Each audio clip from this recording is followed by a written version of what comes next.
Hello everyone.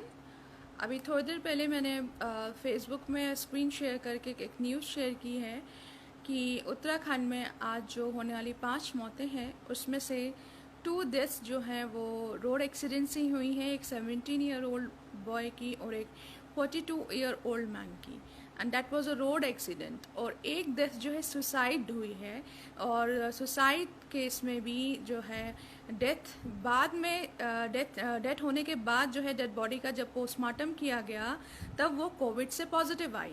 Even जो road accident हुआ है उसमें भी दोनों बंदों की, जो 17 साल का लड़का है और जो 42 साल का आदमी है, उसका भी जब पोस्टमार्टम किया गया डेड बॉडी का तो वो भी कोविड पॉजिटिव आए। बट ये 3 जो डेथ्स हैं उनका underline cause of that was not covid. Covid positive आना एक इत्तेफाक है। आप लोग कहते हैं कोमॉर्बिडिटीज़ का कारण जो है कोविड-19 वायरस बनता है, तो क्या रोड एक्सीडेंट का कारण भी कोविड-19 बनेगा? क्या अगर कोविड-19 पॉजिटिव नहीं होता, क्या जिसका रोड एक्सीडेंट हुआ है वो बच जाता? क्या कोविड-19 अगर पॉजिटिव नहीं होता तो जिसने सुसाइड अटेम्प्ट किया है क्या वो बच जाता? तो इतना क्यों आप मान लिया पेंडेमिक है और पेंडेमिक सच में बहुत लीगल है, तो डेथ को इतना फर्ज क्यों किया जा रहा है? आईसीएमआर जो नई गाइडलाइंस लेके आई उसके थ्रू जो डेथ सर्टिफिकेट इशू करने की गाइडलाइंस थी उसके through underline cause of death 7.2 code ला करके हर डेथ को आपने कोविड-19 में कर दिया।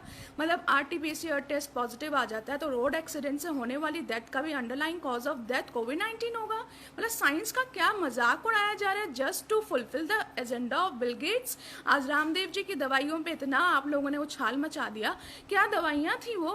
श्वास आरीवटी, अणु तेल, क्या प्रिवेंटिव मेजर्स की दवाइयाँ थी। ठीक है, वो उसको चाहिए लेके आए कि कोरोना को ये ख़त्म कर देगी, उनका एक तरीका गलत था। बट आपने ये बवाल बिल गेट्स की बात पे तो नहीं मचाया। बिल गेट्स जो ऑलरेडी एक्यूज है Kalpana Mehta and others versus Union of India and others में, कितने केसेस उनके अगेंस्ट चल रहे हैं बाहर भी, आपने उनके अगेंस्ट तो नहीं मचाया। 2017 में स्वदेशी जागरण मंच ने उनको बाहर का रास्ता दिखाया, स्वयं मोदी जी ने उनको बाहर का रास्ता दिखाया, और आज उन्हीं के साथ आपने पार्टनरशिप कर ली।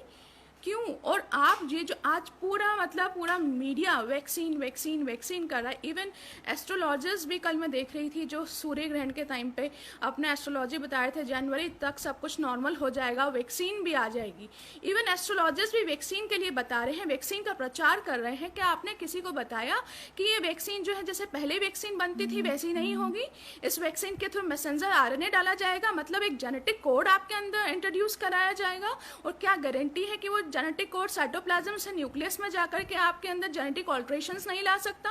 जस्ट इस बीमारी के लिए जिसमें बिना ट्रीटमेंट के हम ठीक हो जा रहे हैं, आपने इतना प्रोपोगेंडा कर दिया। पीपी किट पहन के जाओ। क्यों पहन के जाओ? उसका सिर्फ यही स्टडी है आरव कि सीडीसी की वेबसाइट में आपको भी मैं लिंक दे दूंगी, इसमें आप वो खुद पढ़िएगा कि ये कहाँ से आया। हम सब जानते हैं virus is a non living organism. वो हॉस्ट बॉडी के बाहर मल्टीप्लाई भी नहीं कर सकता है, वो रिप्रोड्यूस नहीं कर सकता है, कोई बैक्टीरिया नहीं है कि बाहर इतनी देर रह लेगा। तो वुहान के जनरल वार्ड में और वुहान के आईसीयू वार्ड में एक स्टडी की गई कि वहाँ के सैंपल्स लिए गए, फ्लोर सैंपल्स, वहाँ के जूतों के सोल के सैंपल्स लिए गए, हेल्थ केयर वर्कर्स के वर्क स्टेशन के कीबोर्ड के सैंपल्स लिए गए, and they came positive for nucleic acid test. And when they came positive तो दे सेड कि जहाँ पे ये कोरोना वायरस वाले लोग रहते हैं तो वो वायरस हर जगह फैला देते हैं। बट उसमें ये बात भी लिखी थी कि there are 2 limitation, and what are those 2 limitations? पहला लिमिटेशन ये था कि दे डोंट नो कि whether the virus is viable enough.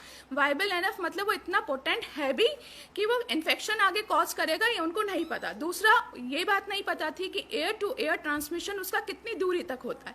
जब आपको पता ही नहीं कि वो जो वायरस है वो वाइबल है भी या कि नहीं इन्फेक्शन करने के लिए, तो आपने इतना बड़ा प्रोपेगेंडा क्यों कर दिया? जस्ट वो कॉन्टेजियन मूवी के मॉडल को शेप देने के लिए, जस्ट उस फिक्शन को रियलिटी में कन्वर्ट करने के लिए।